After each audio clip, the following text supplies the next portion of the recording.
El señor secretario va a dar lectura a la cuenta. Señora Presidenta, hemos recibido un oficio de Su Excelencia el Presidente de la República, mediante el cual hace presente la urgencia simple para el despacho del proyecto que regula la comercialización de la leña. En los mismos términos, un oficio en que hace presente la urgencia suma para el despacho de portabilidad eléctrica. Un oficio del Ministerio de Hacienda, mediante el cual da respuesta a oficio a esta comisión relacionado a las atribuciones de la ley 21.055 para limitar a la ENAMI en sus facultades de sustentar la tarifa del cobre, así como de limitar la devolución de lo gastado en la administración del Fondo de Sustentación del Precio del Cobre. Informe que ha remitido los antecedentes a la Dirección de Presupuesto. En los mismos términos, la Dirección de Presupuesto nos contesta que todo se ajusta a la legalidad vigente y que no hay ningún inconveniente en la Ley de Presupuesto para el sector público 2021. Un oficio de la Comisión Nacional de Energía, mediante el cual da respuesta y cumplimiento a lo dispuesto en el artículo 6 de la Ley 21.185 en relación a informar los saldos contabilizados por los mecanismos de estabilización de los precios de la energía, más la proyección de su crecimiento del periodo de enero-junio 2021. Un oficio de Cernageomin, mediante el cual da respuesta oficio de esta comisión en relación al accidente fatal ocurrido en la faena minera Mina Verde de la empresa minera Cominor Inversiones Mineras Sociedad Anónima. Un oficio de la Comisión para el Mercado Financiero, mediante el cual da respuesta a oficio de esta comisión en relación a ordenarse y fiscalice la forma en que se está procediendo a la devolución del dinero con que Chilena Consolidada, a través de la empresa KPMG, está pagando a trabajadores y ex trabajadores de los sindicatos 1, 2 y 3 de Codelco los sobreprecios de las primas. Una comunicación del señor Rodrigo Moreno, expositor de la Universidad de Chile, mediante el cual remite respuesta a las preguntas formuladas por el diputado Sergio Gaona en la sesión del día 2 de diciembre de esta comisión. Finalmente, señora Presidenta, una comunicación de la señora Jacqueline Alalui, coordinadora del proyecto Cerro Dominador, mediante el cual propone que la visita inspectiva acordada por esta comisión a dicha planta de la segunda región se realice el viernes 22 de enero de 2021 en la forma acordada en la sesión de octubre pasado. Eso es todo, señora Presidenta. Muchas gracias, don Mario. Ofrezco la palabra sobre la cuenta. Yo creo que también podríamos resolver qué vamos a hacer con esta visita a Cerro Dominador, si no me equivoco. Así es, sí, Presidente. Que es una solicitud que hizo el diputado Gaona. No sé si es que ya le confirmaron, don Mario, los parlamentarios para la fecha del 22, o todavía estamos pendientes con algunos, como para poder dejarlo claro, y yo creo que también avisarle a la empresa para ver si es que le acomoda también esta calendarización. Entonces, no sé, Sergio, ¿tú tienes algún problema para el 22? Justo apagó la cámara. No, pero está con don Nicolás Noman, entiendo, en este momento. Si pudieran activar el micrófono. Diputado Noman, ¿me escucha? Bueno, hagamos lo siguiente, don Mario, dejémoslo al final de la sesión. Perfecto. Para que no le quitemos tiempito a nuestros invitados para poder resolver también otros puntos que tenemos pendientes. No sé si es que hay alguna otra palabra sobre la cuenta, ¿no? ¿Puntos varios? Presidenta. Don Isacor, Presidenta.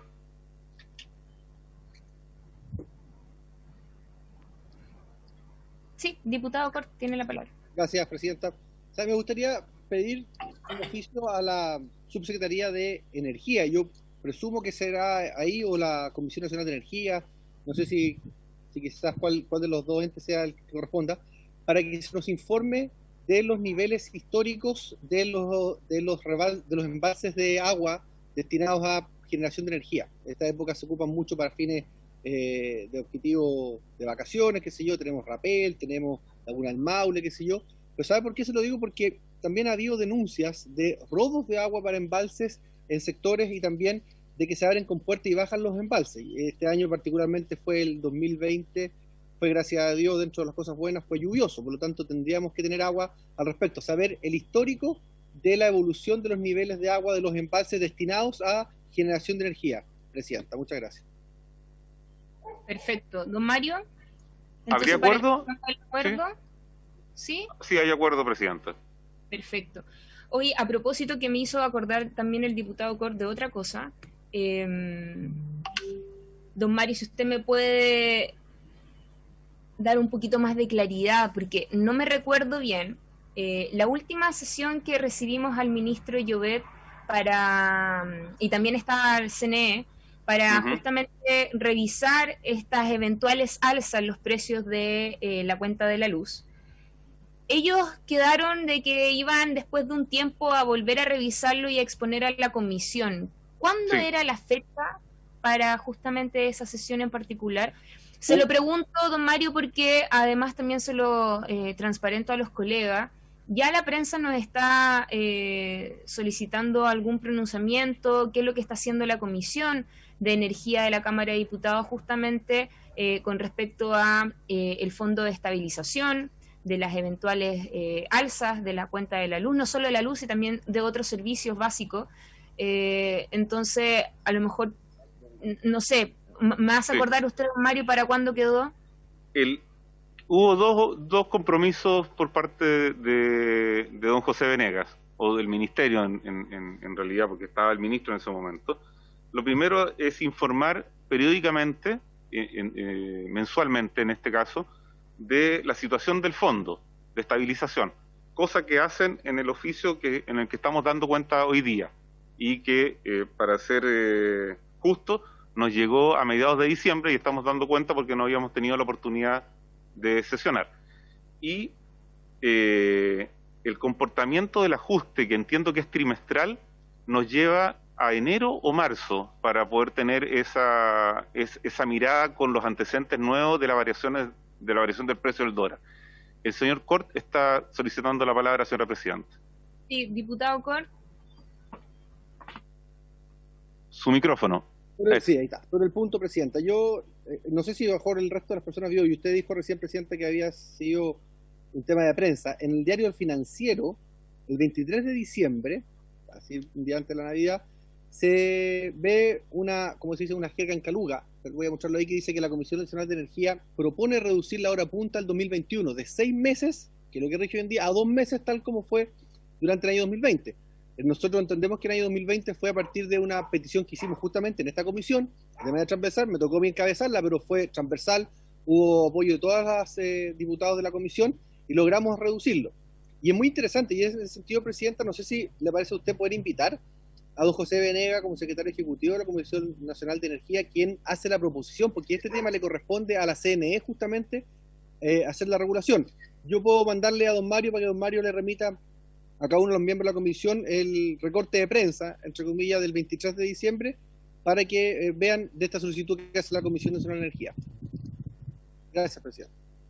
No, muchas gracias, diputado, y por supuesto vamos a acceder a la solicitud, pero la verdad es que quiero agregar también otros antecedentes que ojalá nos puedan entregar el día de la sesión, cuando venga don José Venegas de la CNE, justamente con respecto a el comportamiento del consumo del año 2020, que era un registro que ello obviamente no se podía comparar, no era comparable con años anteriores, registro histórico, porque era una situación excepcional la vivida con la pandemia, pero es tremendamente relevante tener ese dato concreto justamente para poder saber también cuántos hogares chilenos tuvo que pagar también la hora punta, que está muy por sobre el consumo histórico que tenían. ¿Por qué se los planteo, diputados y diputadas? Porque es clave y es importantísimo también el anuncio que da a conocer también el diputado Isacor por parte del Ejecutivo, pero sería también importante tener justamente ese registro, ese antecedente, porque nos haría también quizás empujar una política pública que también sea eficiente, toda vez que también este año lo que nos han señalado que va a ser un año difícil, también vamos a tener altos y bajos, y yo creo que también nos tenemos que preparar. Por lo tanto, don Mario, yo creo que lo he dicho como casi un mantra en la comisión, así que si usted por favor me puede en la invitación especificar con mucha claridad que nos entreguen ese antecedente, y además, dicho sea de paso, sería súper interesante tener no solo a la CNE, sino que también al ministro, para que nos cuente a la comisión, ¿no es cierto?, con mayor detalle este nuevo anuncio. Presidenta, ¿qué le parece, si el próximo lunes 11 destinamos la sesión a ese punto, invitando, como usted señala, al ministro y a don José Venegas, con un triple objeto? Entiendo que aquí recojo la posición del diputado señor Cort y la suya: el estado del Fondo de Estabilización del Precio de la Energía, el comportamiento del consumo 2020, tendría que ser comparado probablemente con el último quinquenio, podría ser el de los años 15 a 18, y la política tarifa hora punta prevista para el año 2021. Eso señalaría la invitación tanto al señor ministro como al secretario ejecutivo de la Comisión Nacional de Energía para el lunes 11, si a la comisión le parece destinar esa sesión a ese objeto. Sí, ¿les parece, colegas? El señor Cort pide la palabra, señora presidenta. Diputado Cort. Presidenta, sí, ya que se decidió invitar al ministro Llobet, ¿qué le parece, Presidenta, si ese mismo día aprovechamos de ofrecerle la oportunidad al ministro Llobet, que nos plantea ahora como biministro, también que anuncie también un poco su perspectiva del tema minero, aprovechando la misma sesión? El secretario recién leyó la invitación particular para la CNE y él como ministro de Energía, pero aprovechar esa misma sesión para poder discutir con él los temas de minería, y así abordamos los ambos aspectos de nuestra comisión. ¿Sí le parece, Presidente? Gracias. Sí, me parece fantástico, muy acertado, que aprovechemos también de escuchar la nueva mirada del ministro también en la cartera de minería específicamente. Así que... Hay acuerdo, Presidenta, porque así lo manifiestan los señores diputados y señoras diputadas. Sí, hay acuerdo. Entonces quedaría a firme para el lunes 11. Así es. Gracias. Está ahora... diputado Noman, ¿me escucha? Está es que entiendo que está con el diputado Gaona, ¿no? Sí. No, parece que están complicaditos. No. Ya, entonces dejémoslo para el final de la sesión. Ya, don Mario. Entonces vamos a ir ya a la orden del día. El objeto de esta sesión, ¿no es cierto?, es continuar con el estudio en general del proyecto de ley iniciado en mensaje que establece el derecho a la portabilidad eléctrica. Y para esos efectos, el día de hoy hemos invitado a dos expertas, la señora Daniela Martínez de la consultora MG Regulation y Macarena García del Instituto Libertad y Desarrollo. En ese orden, quiero ofrecerle la palabra a Daniela y obviamente a nombre de la Comisión de Energía también desearles un muy feliz año. Y espero que también sea un año bueno, con buenas noticias, mejor que el año que ya se nos fue. Daniela, tiene la palabra. No sé si es que va a hacer alguna presentación. Sí, si es que puede, para que le activen el compartir pantalla. Sí, cuidado, Presidenta, puede hacerlo desde ya. Ahí sí, estamos, Daniela. Bueno, muy buenas tardes y muchas gracias por la invitación.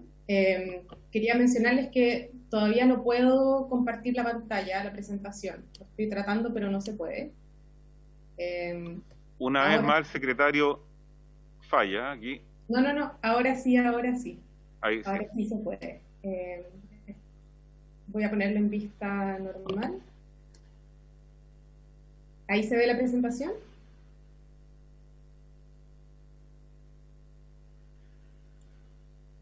Que poner compartir ahora, Daniela. Un segundo, porque había puesto compartir, pero algo pasó. ¿Ahora? Un minuto. A ver.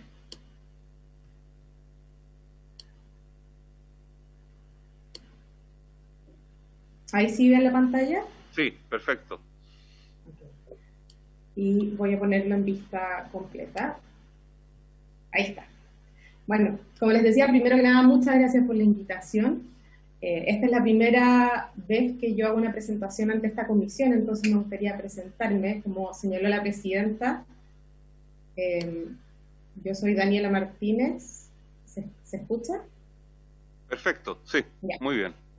Soy Daniela Martínez, soy abogada de la Universidad de Chile, tengo un máster en Derecho y un máster en Administración Pública de la Universidad de Harvard y tengo más de 12 años de experiencia en el sector de energía. Hoy día yo voy a presentar particularmente un análisis de un artículo del proyecto de ley, que es el artículo 122-10.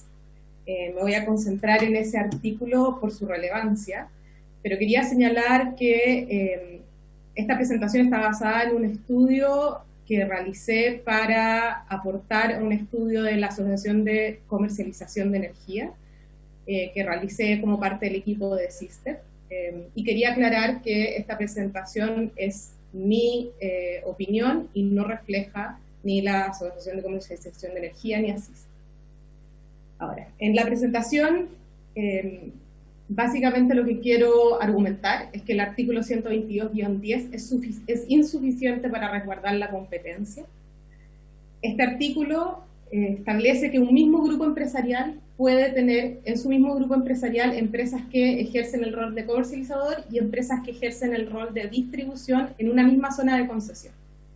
Y los únicos requisitos que establece para que este grupo empresarial pueda ejercer ambas funciones son la que ya existe, que es que la empresa de distribución tenga giro exclusivo de distribución, y agrega básicamente dos nuevas. Una, que la empresa de comercialización tendrá obligaciones de información que va a determinar un reglamento, pero que incluye a lo menos la información actualizada de los cargos ejecutivos, de los directores y de las mallas societarias. Y también el grupo empresarial tiene obligaciones de información que va a establecer el reglamento, que todavía no se establece. En esta presentación me voy a concentrar en lo siguiente. Primero, en relevar por qué es tan esencial que el diseño regulatorio del proyecto de ley asegure la competencia. Después, señalar por qué es importante, por qué la estructura de propiedad es relevante para incentivar o desincentivar la competencia. Señalar por qué la solución que da el artículo 122-10 es insuficiente. Y finalmente, ofrecer una alternativa de diseño regulatorio en el artículo 122-10. Ahora, para poder explicar por qué es tan central este artículo, que pasa un poco, se pierde un poco cuando uno lee todo el proyecto de ley, es importante volver un poco a la historia de cómo se ha regulado nuestro sector de energía. Históricamente, la justificación para regular económicamente el sector de energía estaba dado sobre la base de que se entendía que los diferentes segmentos, generación, transmisión y distribución, tenían características de monopolio natural. Es decir, que era más eficiente, más barato, que una sola empresa desarrollara cada una de estas diferentes actividades económicas y no varias empresas en competencia. Y la lógica de regularla era porque dado que se iba a crear un monopolio, es decir, dado que iba a haber un monopolista, había que regularle los precios, porque si no el monopolista podía subir los precios por sobre lo eficiente, y también había que regular la calidad, porque si no el monopolista podía tener una muy mala calidad, pero los usuarios no podrían irse a ningún otro actor, y por lo tanto la calidad bajaría. Esta justificación histórica, como les decía, se aplicaba a los tres segmentos, a generación, a transmisión y a distribución, por diferentes razones fácticas. Y Chile, efectivamente, hasta los 80 tuvo un sector de energía donde teníamos una empresa estatal, que en ese momento era Endesa, que estaba verticalmente integrada, es decir, que desarrollaba tanto la generación como la transmisión y la distribución, y por lo tanto era un monopolio. Y en otros países se eligió otra solución a este problema del monopolio natural, que era que empresas privadas ejercieran esta función, pero también como monopolistas. Como ustedes saben, en los 80 y en los 90 hubo una ola de privatización y de regulación, que algunos llaman desregulación, que en el caso de Chile la generación se entendió que es un segmento que puede estar sujeto a la competencia. Es decir, en generación entendemos que no hay un monopolio natural y por lo tanto que la forma más eficiente de desarrollar esa actividad económica es a través de la competencia. Y esto se dio por razones fácticas, porque en el caso de la generación, cuando se inició o antiguamente, existían mercados muy pequeños de generación, porque transmitir esa energía por la tecnología que existía era muy cara y se producían muchas pérdidas. Y con los años y con la tecnología esto fue evolucionando y ya se pudieron crear grandes sistemas como el que tenemos hoy en día, que es el Sistema Eléctrico Nacional, en donde hay un mercado de suficiente tamaño como para que pueda haber competencia. En transmisión, actualmente nuestra regulación, entonces, la Ley General de Servicios Eléctricos entiende que en generación ya no hay un monopolio natural, sino que está sujeto a la competencia. En transmisión se entiende que hay un monopolio natural, es decir, que es mejor que una sola empresa realice esa actividad. Y en distribución también se entiende que hay un monopolio natural, pero ahora con el proyecto de comercialización se cambia esa lógica. ¿Por qué se cambia esa lógica? Porque se entiende que, por un lado, el manejo de las redes, es decir, cuando hay que definir cuánto invertir, dónde invertir, qué construir y cómo manejar las diferentes redes, se entiende que ese es un monopolio natural. Es decir, que sigue siendo mejor que lo desarrolle una sola empresa y no varias. Pero actualmente se entiende que el negocio de comercialización de energía ya no es un monopolio natural y por lo tanto el supuesto del proyecto de ley es que va a ser más eficiente, y cuando hablo de eficiente me refiero a que debieran bajar los precios y van a haber mejores precios y también más servicios y mejores servicios para los usuarios si es que metemos competencia. Es decir, si es que ya no hay un solo actor que desarrolle esta actividad, sino que varios. Por lo tanto, el proyecto de ley de portabilidad eléctrica, para que eventualmente dé los resultados que se busca, descansa en dos supuestos. Uno, que la comercialización de electricidad ya no tiene la característica de un monopolio natural, y que como consecuencia de lo anterior, la forma más eficiente de regular estos servicios es permitir la competencia, es decir, permitir que entren nuevos actores, porque se entiende y se espera que de esto deriven precios más bajos, más innovación, mejor calidad de servicio y en definitiva mayor bienestar para el consumidor.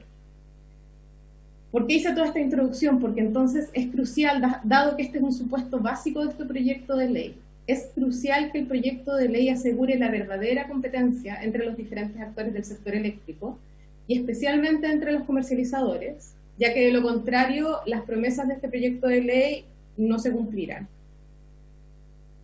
Ahora entrando ya a la materia de esta presentación, vamos a ver cuáles son las diferentes estructuras que pueden incentivar o desincentivar la competencia. Primero que nada, cuando hablo de competencia, uno debería resguardar con el diseño regulatorio la competencia entre diferentes actores. Primero, uno debiera resguardar la competencia entre los generadores y los comercializadores puros, porque si los comercializadores puros, que son los que no tienen activos de generación, no tienen la facultad de acceder a energía a precios competitivos, entonces la comercialización no va a funcionar. Otra competencia que hay que resguardar es entre los mismos comercializadores. Es decir, por ejemplo, si es que yo como consumidor estoy insatisfecho con el servicio de un comercializador, el diseño regulatorio debiera hacerlo fácil, de manera que yo como usuario pudiera rápidamente cambiarme a otro comercializador y que así hubiera competencia entre los comercializadores. Y también tiene que haber competencia entre las distribuidoras, que si lo recuerdan son las que se van a quedar con las redes, y los comercializadores.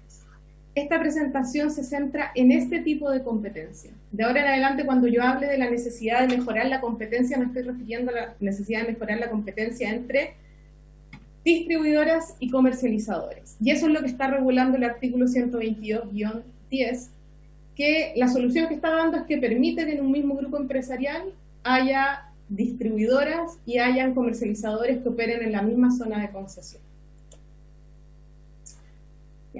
Una pregunta es, ¿cómo entonces fomentamos la competencia entre distribución y comercialización? La literatura especializada señala que la estructura de propiedad de las empresas, es decir, de un grupo empresarial, que ejercen las funciones de distribución y de comercialización, puede incentivar o restringir la competencia.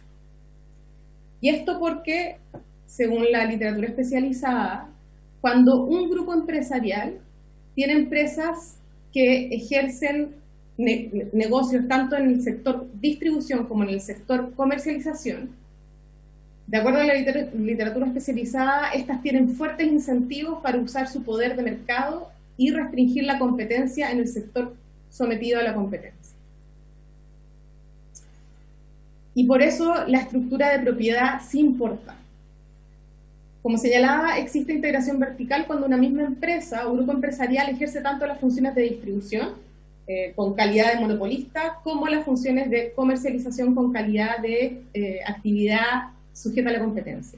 Y el problema se produce justamente cuando tenemos esta situación, que es cuando una empresa ejerce un negocio tanto en un segmento sujeto a la competencia como en un segmento donde es monopolista, como es el caso de la distribución. Y el problema es que la empresa monopolista, es decir, en este caso la distribuidora, tiene fuertes incentivos y medios para usar su poder de mercado de manera de obtener beneficios no competitivos o perjudicar a sus competidores en el mercado competitivo o de comercialización. Algunos ejemplos. Cuando hablo de beneficios no competitivos, algunos ejemplos de qué podría hacer una empresa distribuidora para lograr beneficios no competitivos. Por ejemplo, una forma de lograr beneficios no competitivos es establecer subsidios cruzados entre su negocio de distribución y comercialización.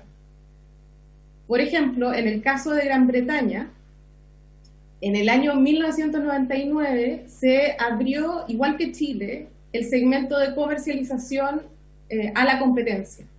Y lo que sucedió es que el regulador identificó que las empresas distribuidoras tenían alrededor de un quinto de costos, habían declarado alrededor de un quinto de costos más, que eran costos que en realidad eran de su negocio de comercialización, pero lo estaban tratando de pasar a tarifa para que los usuarios lo pagaran en su negocio de monopolista, es decir, de distribución. Otro caso de subsidios cruzados, y que también se ha dado en Chile, es cuando, por ejemplo, las distribuidoras utilizan las boletas, las boletas o facturas de electricidad, para publicitar los negocios en los cuales donde hay competencia, en este caso sería el negocio de comercialización. Y otro de los actos que pueden realizar las empresas monopolistas en el segmento de competencia es cuando se llama sabotaje diferente a precio, es decir, cuando se busca perjudicar la competencia. Y algunos ejemplos, por ejemplo, sería que la distribuidora realizara mantenciones o ampliaciones de red a sus clientes en el segmento de comercialización, pero no en las redes de los clientes de sus competidores. O que hubiera una demora en entregar información de consumo de un cliente a un comercializador que es su competidor. Dado este incentivo negativo que existe y que la literatura especializada identifica, la OECD, desde el año 2001, le recomienda a los países que van a abrir un segmento que antes era entendido como monopolio a la competencia, les recomienda que hagan un análisis específico para ver cuáles son los beneficios y cuáles son los costos de exigir que haya una separación de propiedad. Es decir, que una misma empresa o grupo empresarial no pueda operar al mismo tiempo, en este caso, en la distribución como en la comercialización. Esta recomendación ha sido revisada ya en 3 oportunidades y se mantiene, y la última vez que se revisó fue el año 2016. Ahora, ¿cuáles son las opciones de regulación que existen para buscar disminuir este incentivo negativo? La primera opción de regulación es una estructural, que es cuando no se permite que una misma empresa o un mismo grupo empresarial ejerza a la misma vez, o en una misma zona de concesión en este caso, la función de distribución con la función de comercialización. Es decir, si yo soy una empresa o grupo empresarial que tengo una distribuidora, en esa misma zona de concesión no puedo ejercer la comercialización. Esta separación, que se llama separación estructural o de propiedad, es la solución que nosotros tenemos en transmisión. Si ustedes recuerdan, el artículo 7º de la Ley General de Servicio Eléctrico establece que en transmisión nacional la empresa o grupo empresarial que tiene que ejerce la función o la actividad económica de transmisión nacional no puede participar de la generación como tampoco de la distribución. En este caso, se eliminan los incentivos que tiene el monopolista y los medios que tiene el monopolista para restringir la competencia en el segmento de comercialización, porque simplemente no está compitiendo en el segmento de comercialización. Hay otros tipos de diseños regulatorios que se pueden adoptar. Uno, por ejemplo, y que se llaman conductuales, y se llaman conductuales porque no hay separación de propiedad, sino que simplemente se le exigen algunas conductas al grupo empresarial. Uno, por ejemplo, es que se exija el giro único, como hace el artículo 8 ter actual de la Ley General de Servicios Eléctricos, en donde se le exige a la distribuidora que tenga un giro único. Y hay veces que, además del giro único, se establece que tiene que tomar ciertos resguardos, que es la solución que está haciendo el artículo 122-10 del proyecto de ley. Es decir, el proyecto de ley no está exigiendo una separación de propiedad, sino que simplemente está diciendo el mismo grupo empresarial puede ejercer estas dos funciones, pero voy a establecer obligaciones de información. Ahora, el tema con las soluciones que yo acá llamo conductuales es que no eliminan los incentivos. La empresa distribuidora tiene los mismos incentivos negativos respecto a limitar o restringir la competencia en el sector de comercialización. Lo único que se hace es que se establecen normas que eventualmente le permitirían a un fiscalizador fiscalizar que no se estén haciendo acciones que restrinjan la competencia. Es decir, es una solución mucho más limitada que la solución estructural. Ahora, si uno siguiera la recomendación de la OECD, lo que nosotros debiéramos hacer es tener un análisis en concreto de si en el mercado chileno hay más beneficios que costos de solicitar la separación de propiedad, es decir, no permitir que un grupo empresarial tenga comercialización y distribución, o hay más beneficios o costos de permitirlos que un grupo empresarial tenga comercialización y distribución. Este estudio, según la información que yo tengo, no se ha hecho en Chile. Pero ante incluso la falta de estudio, mi propuesta es que existen indicios que recomiendan que el proyecto de ley establezca la separación de propiedad entre una distribuidora y un comercializador respecto a la zona de concesión en la que opera la distribuidora. Es decir, mi propuesta es que en un mismo grupo empresarial no pueda existir una empresa que ejerza la distribución en una zona de concesión y una empresa que ejerza la comercialización en la misma zona. ¿Cuáles son los indicios que yo veo que existen para que, si es que este estudio no se hace, entonces se modifique el artículo 122-10 y se exija la separación de propiedad? Primero, en el pasado las empresas de distribución sí han ejercido su poder de mercado de manera anticompetitiva en aquellos segmentos sometidos a la competencia. Hoy en día las empresas de distribución pueden operar en el segmento que se llama de servicios asociados, que es un segmento que está sometido a la competencia, y también en la distribución. Y acá pongo solo como ejemplo una recomendación normativa del Tribunal de Defensa Libre de Competencia, la 17 del 2015, en donde ante una denuncia a la Cámara Chilena de Construcción, en donde ellos hacían denuncias de que las distribuidoras estaban haciendo un potencial abuso de posición dominante respecto a los servicios asociados, el Tribunal de Defensa Libre de Competencia hizo una recomendación de que se hicieran diferentes modificaciones para evitar esta situación. Otro indicio que, en mi opinión, justifica que se exija la separación de propiedad es que, como les señalaba, la existencia de un giro único, que es lo que tenemos hoy en día en nuestra Ley General de Servicios Eléctricos, no elimina el incentivo a restringir la competencia, sino que solo facilita la fiscalización. El problema es que el proyecto de ley, el tema es que nuestra institucionalidad al día de hoy ha demostrado ser ineficaz para evitar estas conductas y, salvo con la excepción de la creación del gestor de información, que soluciona el problema de la información, pero no más, el proyecto de ley no modifica nuestra institucionalidad. ¿A qué me refiero? Actualmente la Superintendencia de Electricidad y Combustibles no tiene facultades ni experiencias en materia de libre competencia. Los órganos que siempre se mencionan en materia de libre competencia son la Fiscalía Nacional Económica y el Tribunal de Defensa de Libre Competencia, pero ambos tardan años en investigar y en fallar. Solo como ejemplo, el anuario del mismo Tribunal de Defensa de Libre Competencia señaló que se demora en promedio 645 días en tramitar procesos contenciosos y los procesos no contenciosos 564 días. Es decir, que si una empresa, un comercializador, tuviera algún alegato respecto a la competencia que hacer respecto a una distribuidora, pasaría más de un año antes de que hubiera alguna solución. Un mercado como la comercialización es un mercado que tiene que ser dinámico y por lo tanto esta solución institucional no es suficiente. Y la última razón de por qué señalo que nuestra institucionalidad hoy en día es ineficaz es porque hoy en día, como les señalé, existe una separación de propiedad en transmisión.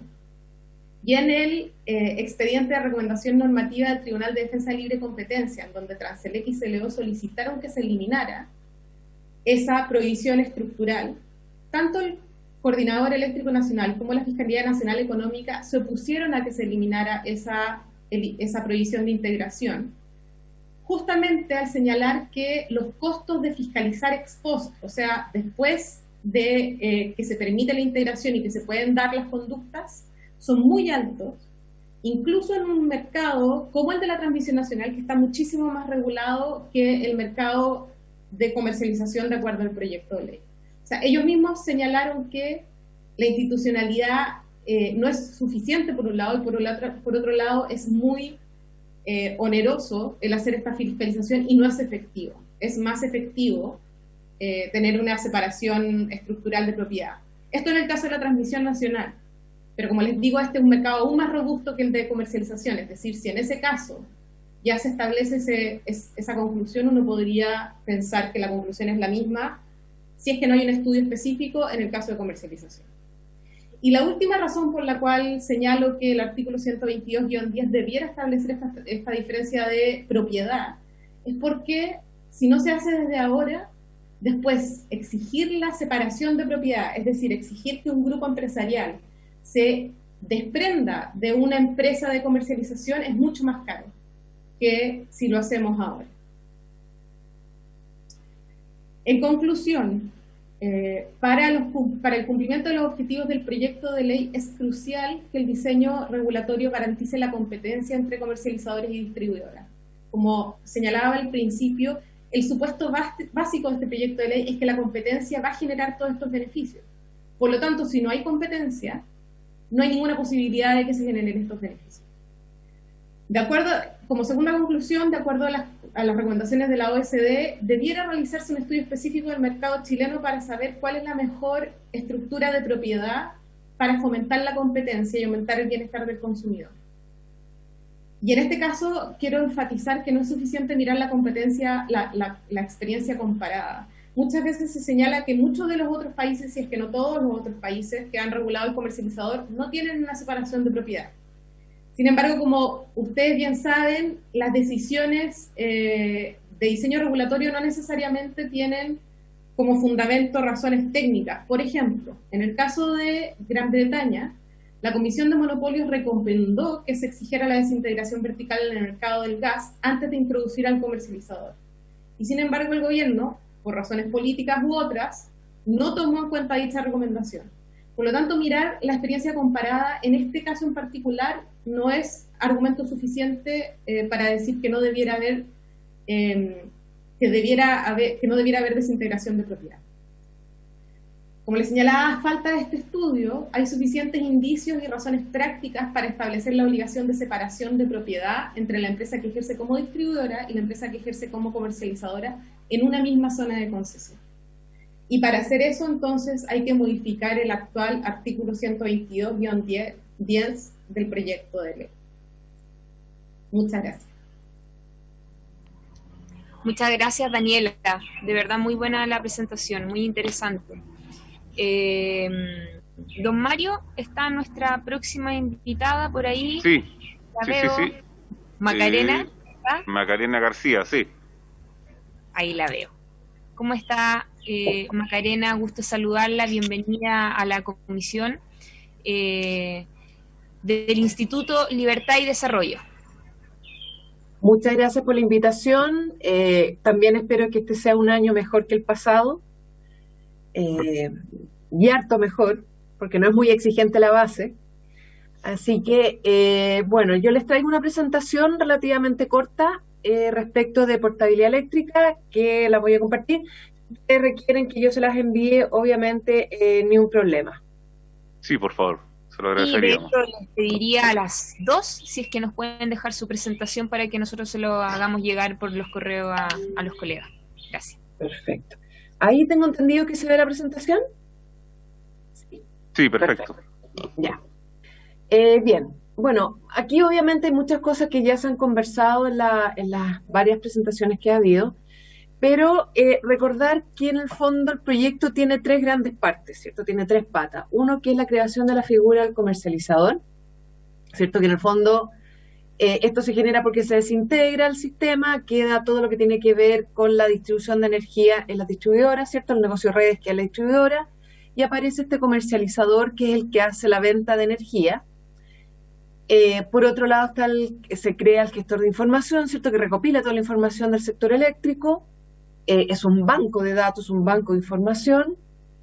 Y la tercera pata sería la flexibilización del mecanismo de licitaciones, ¿cierto? En que en el fondo se va a ver un portfolio de distintas licitaciones de corto, mediano y largo plazo. ¿Por qué menciono las tres patas? Porque yo creo que al final, nosotros creemos que al final están la importancia o los beneficios de una también están sujetos a que estén las otras. Entre ellas se potencian. Y además, adicionalmente, van a potenciarse mucho más aún en la espera de los nuevos proyectos que ya están anunciados por parte del Ministerio, ¿cierto? Que tiene que ver con la calidad del servicio y la generación distribuida. O sea, estos tres más los otros dos haría un paquete bastante interesante, que al final del día nosotros creemos que va a redundar claramente en beneficio del usuario, que al final nosotros estamos buscando beneficiar, ¿cierto? Ahí. Respecto a la experiencia internacional, y como bien comentaba también Daniela, ¿cierto? Uno ha visto que en el resto del mundo ha habido muchos avances en materia del mercado eléctrico, muy de la mano de los avances tecnológicos que ha habido en el resto del mundo, y de esa forma han tratado de incorporar mucha más competencia al sector. Son varias las experiencias que ya hay, ¿cierto? Que son Noruega, Colombia, Reino Unido, Holanda, pero lo que sí, y como vuelvo a decir, decía Daniela, hay que tener cuidado porque son todos modelos distintos, siendo que tienen la figura del comercializador, siendo que tienen la figura del gestor de información, pero no es un molde único que se ha implementado de la misma forma en todas partes, cada uno tiene su diversidad, su idiosincrasia, y son todos distintos, y por lo tanto, para efectos de adaptar esa realidad internacional a nuestro sector, hay que ver en qué nos comparamos y en qué no. Ahora, en los casos de estos países, que a grandes rasgos han puesto estas patas que ya estamos comentando, se ha visto bastantes beneficios para los usuarios, ¿ya? De hecho, en el caso de Noruega en particular, es tanto el movimiento que se ha generado entre usuarios regulados y no regulados, es tanto lo que se han pasado del regulado al no regulado, al comercializador, que es casi la misma cantidad de gente o más incluso que está libre, en el mercado libre, versus los que están actualmente regulados. Insisto, la importancia de eso es que todos estos beneficios caen nuevamente en los usuarios finales, y la gracia de este proyecto es que, insisto, junto a los otros dos que están por venir, que en el fondo están contenidos en este proyecto actual. Entre los beneficios que nosotros encontramos del proyecto, uno está por el lado de los derechos del usuario, ¿cierto? Está el derecho a elegir un suministrador de energía eléctrica, fomentando la competencia entre ellos. La competencia no solamente va a traducirse necesariamente en menores precios, que es lo que uno debiera esperar, sino que también uno pudiera pensar que van a aparecer un montón de servicios asociados al consumo de energía que hoy día las distribuidoras no tienen incentivo en tenerlo, y que obviamente son de beneficio del consumidor. Por lo tanto, esta competencia va a llevar a que los mismos comercializadores tengan interés en ganarse a los usuarios, lo cual redunda nuevamente en el beneficio de los usuarios. Y por otro lado, los usuarios van a poder elegir, de alguna forma, entre qué energía quieren utilizar. Aquí estamos pensando que obviamente debiera haber un mayor interés en utilizar energías renovables. Por lo tanto, implícitamente genera un incentivo en la utilización de energías renovables. Ahora, alguien puede decir, bueno, ¿por qué no los dejamos libres? ¿Por qué a los consumidores regulados los dejamos libremente como consumidores libres? ¿Cuál es el beneficio del proyecto? es que al final del día, al ser consumidores pequeños, con consumo muy pequeño, obviamente no tienen el mismo poder de negociación, ¿cierto?, que una generadora, y no tienen el mismo acceso a la información. La transacción entre los dos es muy difícil y muy costosa. Por lo tanto, lo que sería adecuado acá, no sé si se sigue viendo, perdón, la presentación o hubo un cambio. No, se ve perfectamente bien. Ah, ya, gracias, yo estaba viendo mal. Lo interesante es que el proyecto no solamente asegura esta competencia, esta libertad de elegir su suministrador, probablemente beneficio en precios y en servicios, que hoy día no existen, es que es todo dentro de un ambiente de protección al consumidor, que de otra forma, si fuera en el ambiente solamente de libertad, o sea, sin regulación, no habría toda esta capacidad o toda esta estructura de protección al consumidor. ¿Cuáles elementos de protección hay? El famoso take or pay, ¿cierto? Que en el fondo las licitaciones a largo plazo están obligadas a generar la energía suficiente para satisfacer a los clientes pequeños, hasta 20 kilos. Hay requisitos y obligaciones tanto para el comercializador como para el gestor de información, de forma de proteger justamente la seriedad y la seguridad de los usuarios. Hay exigencia en tarifas, cosas que sean comparables y no como ya se ha hecho el símil, ¿cierto?, con otros sectores regulados, como uno puede ver en el caso de las ISAPRES, ¿cierto?, que tratar de comparar los planes es imposible. No, aquí se exige que haya comparabilidad entre las tarifas, que sean fáciles de entender y de libre acceso para todos. Esto solamente se daría obviamente en el esquema que haya un gestor de información y que haya un comercializador.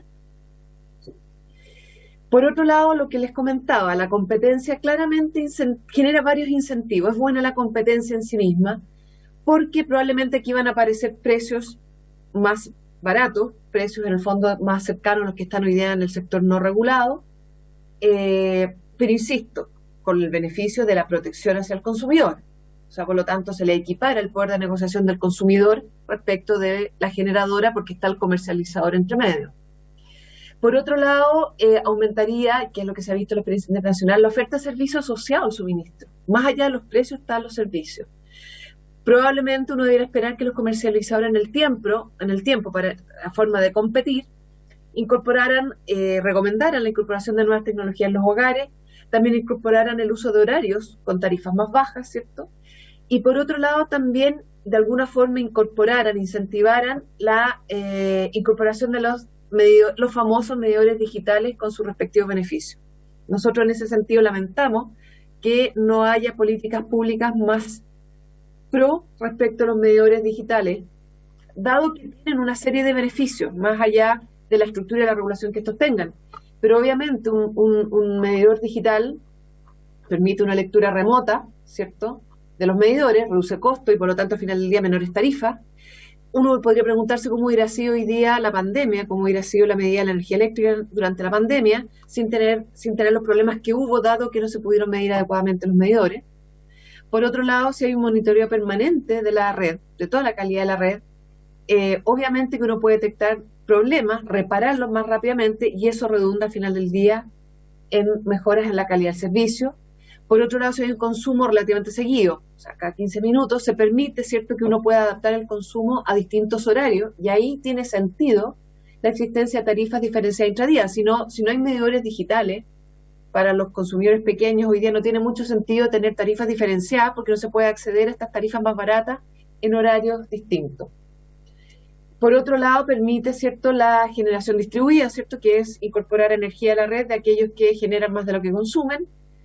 Y uno le puede exigir al final del día, y ahí viene conectado con el proyecto que viene de calidad de servicio también, puede exigirle mayor calidad de servicio a las distribuidoras, dado que el sistema tiene mayor capacidad de medición de cómo está. Nosotros encontramos que los medidores digitales es un aspecto crítico, o por lo menos bastante importante a la hora de ver los beneficios de este proyecto, y lamentamos que en el proyecto mismo no hubiera habido incentivos adicionales o una forma más clara de cómo ir avanzando en que los clientes tengan estos medidores. Por otro lado, está el gestor de información, o sea, que en el fondo es un banco de datos que hoy día está, pero está disperso, no es público, probablemente difícil de comparar si es que hubiera sido público. Entonces tendríamos muchos más datos, mejores, oportunos, y obviamente en un contexto de protección de datos. Obviamente entonces habría permisos más equitativos de la información, fomentaría la competencia, permitiría este consumo intradía, cambiarlo durante el día para tener tarifas más baratas, aumenta la transparencia y al final del día las políticas públicas también serían más informadas, lo cual claramente es beneficioso. ¿Y para qué decir el sistema de licitaciones más flexible, menos rigideces, se pueden hacer además periodos más cortos, hasta un año incluso, con distintos tiempos de la licitación, cosa de poder responder adecuadamente en el mercado. El mercado es sumamente dinámico, ya lo hemos ido viendo, no hay forma de adelantarse a los movimientos del mercado, tanto en cómo hacer la demanda, cómo hacer el tipo de energía que va a haber en el futuro y las tecnologías de esta, y los precios. Por lo tanto, hoy día el sistema de licitaciones de mercado no permite una incorporación muy rápida de las nuevas tecnologías o los nuevos precios y el traspaso de estos precios hacia los mercados, hacia los consumidores que están regulados. Por lo tanto, también dentro de este paquete, el sistema de licitación más flexible, obviamente encontramos que sería adecuado.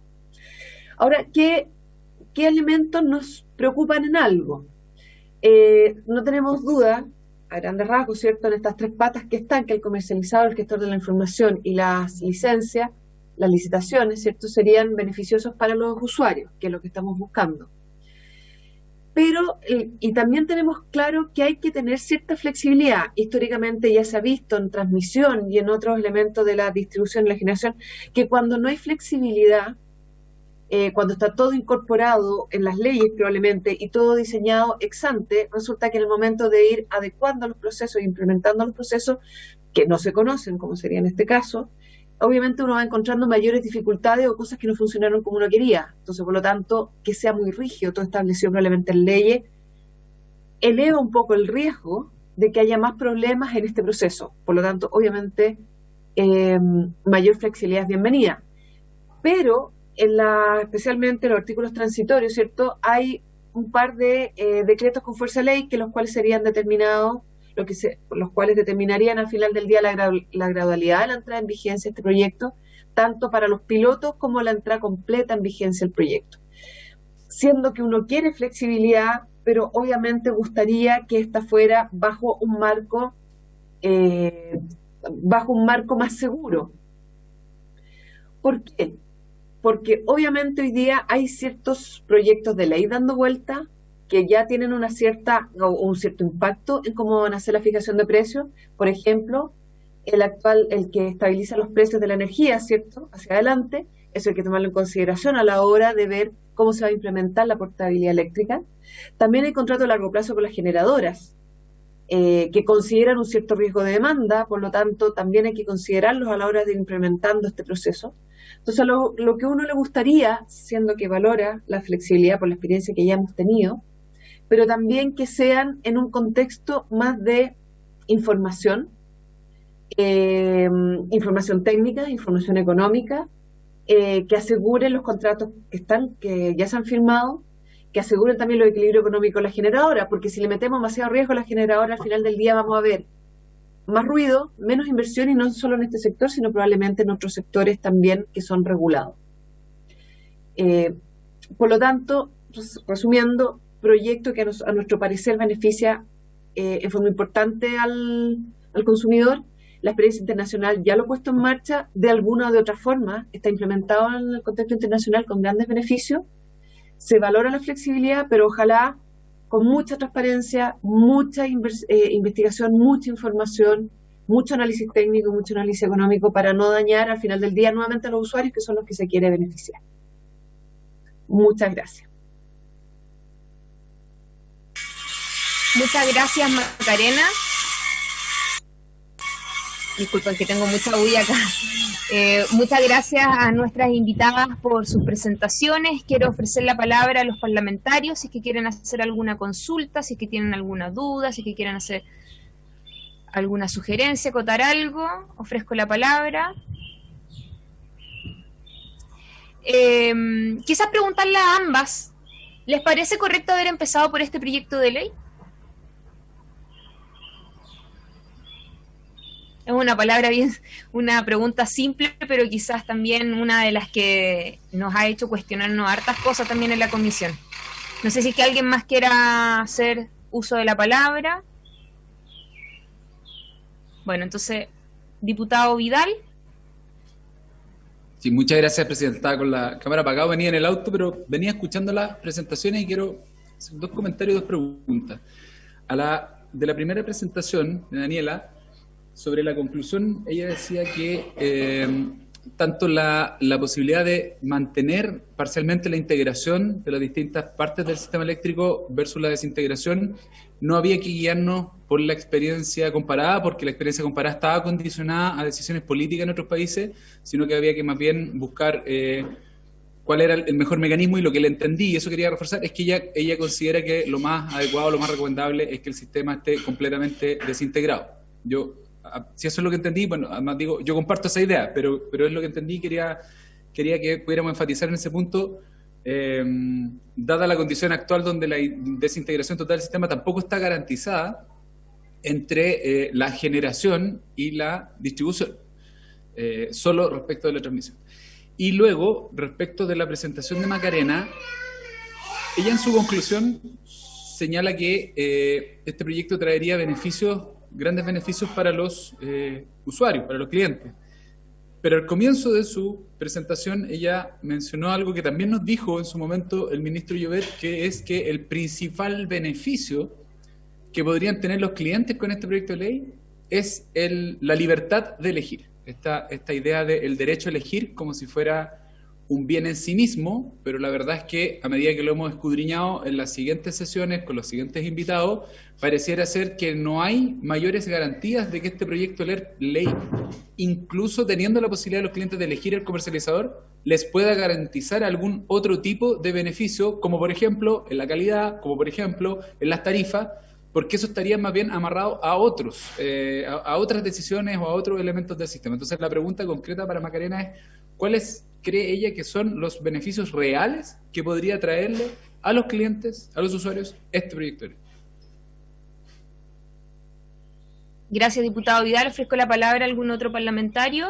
Entonces, Daniela y Macarena tienen la palabra. Gracias.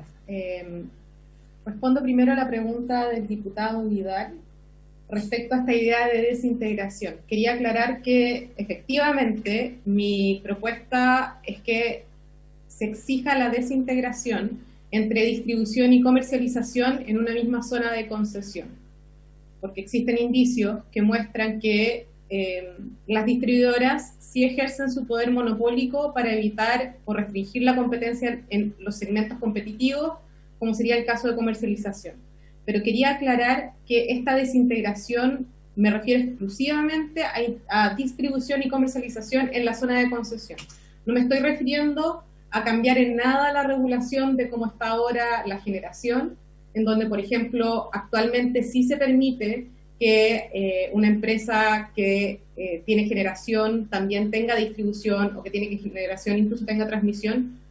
No, con este proyecto de ley, con mi propuesta, no nos estamos metiendo en los otros segmentos, solo en la desintegración, distribución y comercialización en la misma zona de concesión, porque además es en la zona de concesión donde la distribuidora tiene poder y medios para restringir la competencia, no en otras zonas, y por lo tanto podría un grupo empresarial tener una distribuidora en Santiago y tener una comercializadora en Punta Arenas. El tema es que no tenga una distribuidora en Santiago y una comercializadora en Santiago. Entendiendo Santiago como zona de concesión, si fuera una zona de concesión. Esa es mi propuesta. Y a la pregunta de la presidenta, si tenía sentido partir con este proyecto de ley, entiendo que se refiere a este proyecto de ley versus los otros dos que anunció el ministro de Energía. A ver, la idea de regular la comercialización en Chile viene hace mucho tiempo. De lo que yo recuerdo personalmente, lo primero que a mí me tocó ver fueron los estudios que se encargaron en el gobierno del presidente Piñera I, en donde se encargó un estudio a una consultora para analizar esto de la comercialización. Creo que hay muchas otras cosas que hay que definitivamente regular en materia de distribución en particular. Pero si se hace esto primero que lo otro, o lo otro primero que esto, honestamente me parece que es un cambio tan grande que se está haciendo en el segmento que no veo mayores beneficios en hacer una cosa, en atrasar esto más. Es decir, si ya se tomó la decisión como país, que eso lo vamos a saber si es que el proyecto se aprueba o no en el Congreso, de permitir la competencia en comercialización, eso no quita que efectivamente tengamos que regular la calidad ya no solo de servicios sino que de productos, es decir, que tenemos muchos desafíos más, pero no veo una razón muy de peso en que necesariamente tenga que ser una cosa antes que la otra. Sí creo que hay como elementos habilitantes de este proyecto de comercialización que no se han regulado. Uno lo mencionó Macarena, que tiene que ver, por ejemplo, con los medidores inteligentes. Dentro de los beneficios, yo y no tengo muy claro si es que vamos a lograr un beneficio de precio con la comercialización, de baja de precio, en el corto o mediano plazo. Personalmente me parece que uno de los mayores beneficios de este proyecto de ley es permitir la innovación, en el fondo permitir que surjan nuevos tipos de servicios que hoy día no existen y de productos, es decir, entender, por ejemplo, que la energía ya no es solo energía, sino que la energía es energía renovable, etcétera. Pero para que se den esos beneficios de innovación, además de la competencia, tienen que haber otros elementos habilitantes, como por ejemplo los medidores inteligentes. Entonces, eso es algo que creo que también hay que ponerle ojo, pero no tengo una opinión muy fuerte de si debiera haber sido esto antes que los otros o no. Creo que esto es muy grande en sí mismo y tiene algún sentido el haber separado la conversación, dado lo revolucionario que es para nuestro sistema de distribución. Eso. Muchas gracias, Daniela. No sé si es que quiere agregar algo, Macarena. Sí, respecto a la misma pregunta que hizo la presidenta, yo estoy totalmente de acuerdo con Daniela. Yo creo que, a ver, al final del día, la impresión que da es que los tres proyectos forman un todo, pero son tres proyectos grandes. Son, haberlos visto los tres juntos, no sé si genera mayores beneficios o no que haberlo visto de a bloques. Lo que sí, y también concuerdo con Daniela, lo mismo que dije, para mi gusto, los medidores inteligentes impacta en los tres, va a impactar en los tres, desde la generación distribuida, porque sin medidor inteligente no se puede hacer, la calidad del servicio para poder medir y estar el termómetro permanente de la red son los medidores inteligentes, o una de las formas de medir la red permanentemente son los medidores inteligentes, pero tiene que estar, no puede ser aislado, tiene que ser algo mucho más utilizado. Por lo tanto, al final del día, si no está en este proyecto, probablemente esperamos que estén los otros dos, algunos de los otros dos proyectos, el tema de los medidores inteligentes, porque ahí efectivamente se van a ver los beneficios. O sea, son los tres proyectos tan encadenados, pero que sea uno antes o todos al mismo tiempo, yo creo que por la importancia que tienen, como dice Daniela, no es necesario que estén los tres al mismo tiempo. Pero falta un elemento, que es de esperar que estén los otros para que al final del día a plenitud se puedan percibir los beneficios que tiene, que creemos que tienen el proyecto, los tres proyectos. Por otro lado, solo por ejemplo respecto de una precisión, o más que una precisión, una complementación con lo que dijo Daniel antes, por ejemplo, ¿por qué no se puede comparar ni extrapolar o extraer directamente la experiencia internacional a la chilena? Es que, por ejemplo, en el caso de Chile existe lo que se llama la empresa eficiente, ¿cierto? La empresa modelo, que la tarifa no se fija en base a los costos reales de la empresa, sino que a los costos de una empresa modelo. Eso lleva a que, por ejemplo, situaciones en que la empresa quiera abultar costos de alguna forma, es mucho más difícil hacerlo porque su tarificación no viene a partir de sus costos, sino viene a partir de una empresa que se supone que es eficiente y no tiene este abultamiento de costos. Entonces, la realidad internacional en que no usan, o países que no usan empresa modelo, van a tener diferencias regulatorias respecto, obviamente, de nuestro sistema, de nuestro sector eléctrico. Entonces hay que tener cuidado con la comparación. Y respecto a lo que preguntaba el diputado Vidal, a ver, es cierto, yo creo que lo comenté en algunos momentos, y es que es cierto que probablemente uno puede pensar que el gran beneficio es un solo precio, y por lo tanto, ¿cuál es el beneficio de este proyecto? Respecto de liberalizar a todos los consumidores y que sean todos libres y no haya ninguno regulado.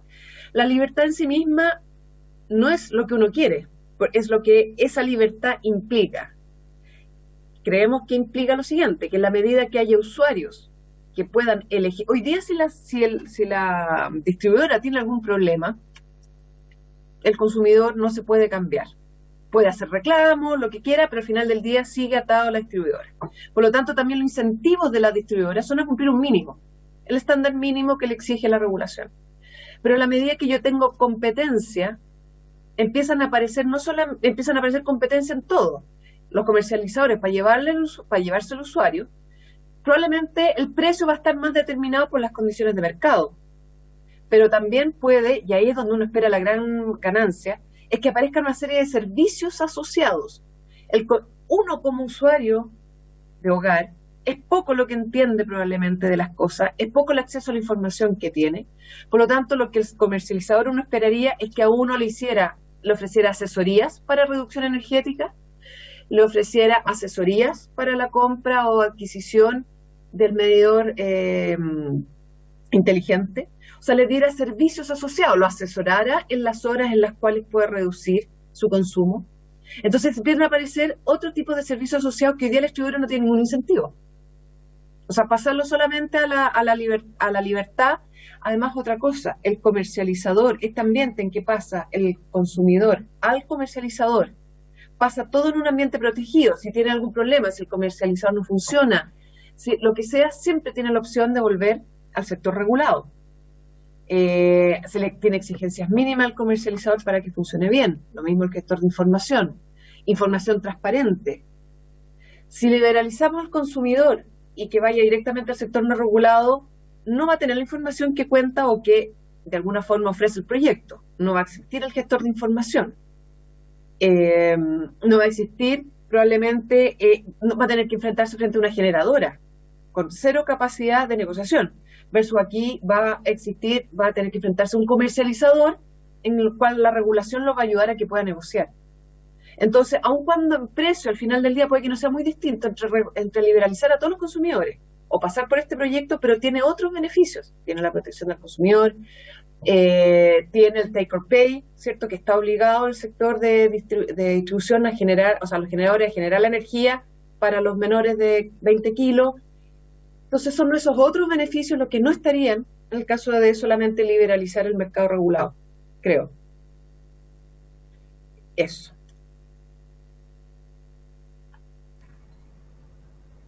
Muchas gracias, Macarena. Hay una duda, parece que el diputado Vidal tiene la palabra. ¿Yo?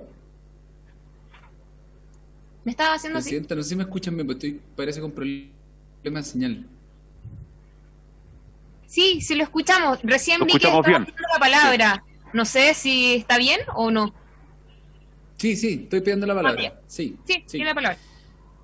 Primero me parece sumamente discutible los beneficios que Macarena plantea como posible, y lo que también veo que se abre como riesgo, y lo asocio a una pregunta, es que las comercializadoras intensifiquen aún más la creación de otros servicios, muchos de ellos probablemente innecesarios, pero también de venta de productos a los clientes, y que aprovechen de una posición de mercado ventajosa, que va a ser el acceso a los consumos de los clientes.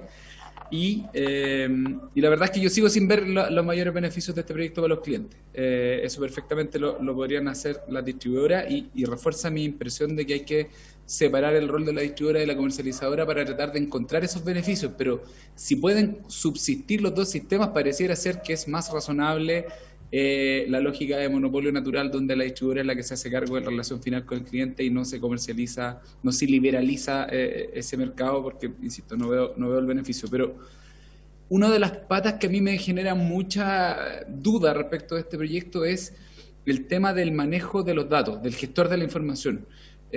Lo que propone el proyecto, tal cual lo ha planteado el Ejecutivo, es que este gestor de la información sea una entidad privada concesionada. ¿Qué opinión tienen nuestras invitadas de esa posibilidad? ¿Qué opinan? ¿Les parece bien la propuesta del Ejecutivo o creen que debería ser una entidad pública la que gestione la información? Daniela, Macarena. ¿Quieren contestar yo primero?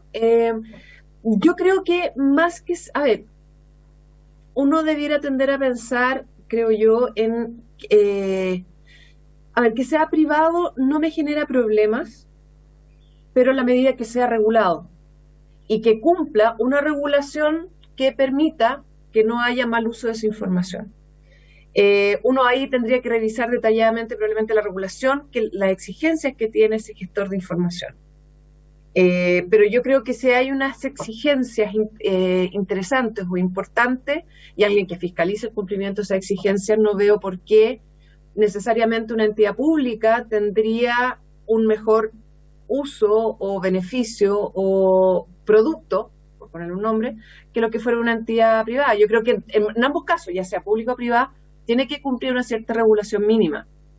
Y esa regulación tiene que ser clara y tiene que ser exigente, obviamente, de acuerdo a los estándares que uno quiera.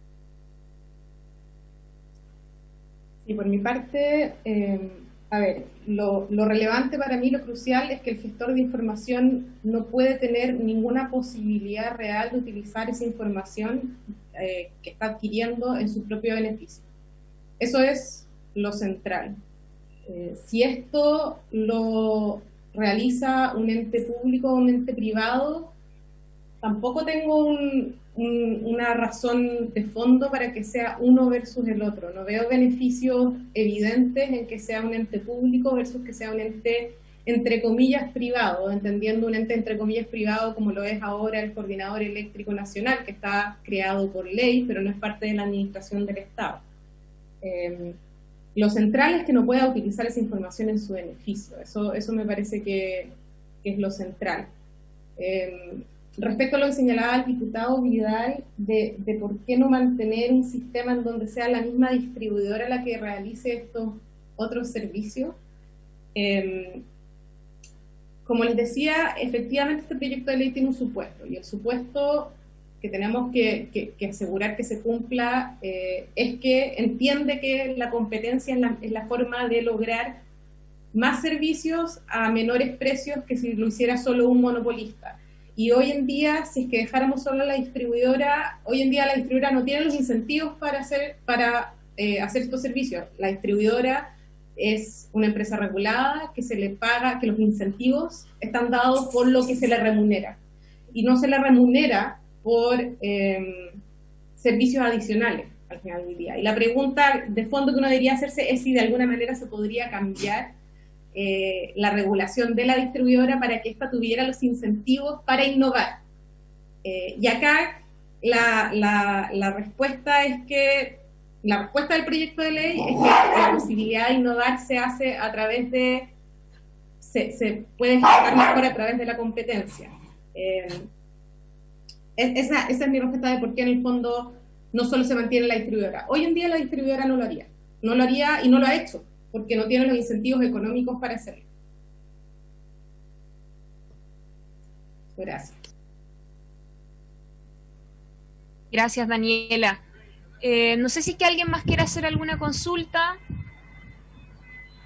Bueno, quiero agradecer en nombre de la comisión a nuestras dos invitadas, de verdad un gran aporte también para lo que va a resolver finalmente los miembros de esta comisión. Todavía nos quedan algunas sesiones de invitados, así que siempre es tremendamente enriquecedor poder escuchar también la visión de académica, en este caso de ustedes como parte de consultoras, etcétera, etcétera. Así que muchas gracias a ambas, y no sé si es que alguien más quiere agregar algo, ¿no? Entonces, don Mario, lo que sí. Habíamos dejado pendiente hasta el final de la sesión con respecto a uno de los puntos de la cuenta, pero mejor veámoslos mañana en el Congreso, porque entiendo perfecto, que Sergio y Nicolás están un poco complicaditos. Sí, perfecto, conversémoslo mañana, yo me acerco a la sala. Bueno, de acuerdo, muchas gracias. Presidenta, muchas gracias a usted. Por haberse cumplido el objetivo de la sesión, esta se levanta. Muchas gracias.